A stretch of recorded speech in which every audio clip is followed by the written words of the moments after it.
Okay, I'm just gonna put together a really quick video to talk about problems when they are written horizontally and then the kids have to rewrite them vertically, so on top of one another, and how they can make sure that their place values are lined up. So this was something that I showed to some students in class.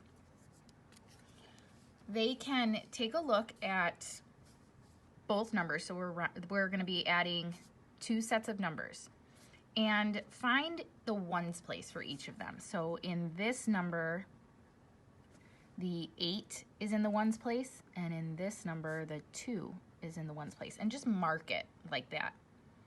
And what that does is it kind of sets like a little signal that tells me, okay, the 8 and the 2 need to be lined up. And then I can finish copying the rest. So for this first number, I'll put the 1, and then the 4, and then for the second one,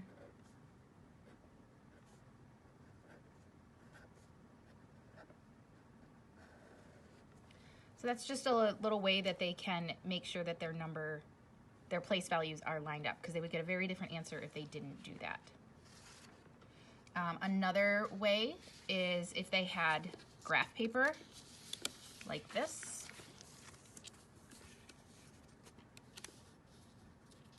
They could take a look and see which of these numbers is like the longest.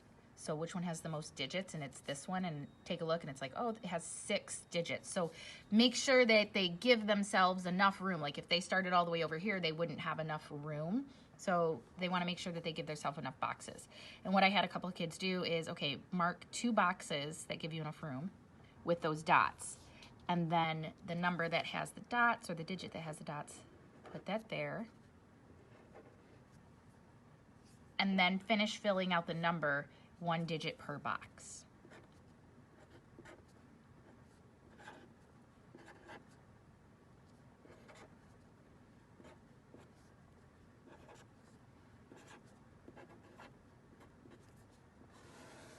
And then there we go. So then things are lined up.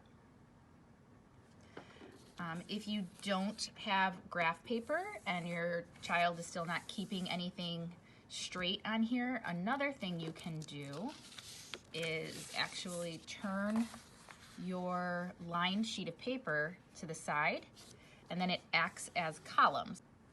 So again, you'd want to pay attention to the length of a number, you know, how many digits are there.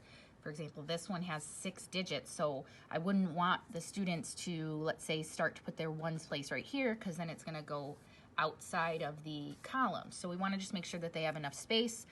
They could count 6, 1, 2, 3, 4, 5, 6. Okay, so this is where I'm going to put one of my digits. I'm going to put the 8 there, and then my 2 will go underneath it, and then they can finish lining those up.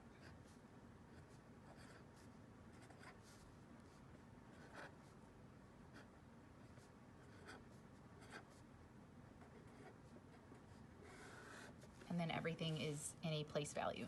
And so then also when they are writing their answer, they would still keep everything in that column. So I just wanted to share that because they will, be seeing problems that are written horizontally like this, and they're not going to be able to work them out mentally. They're going to need to rewrite them vertically, and it's really important that they keep their place values lined up. So hopefully that helped.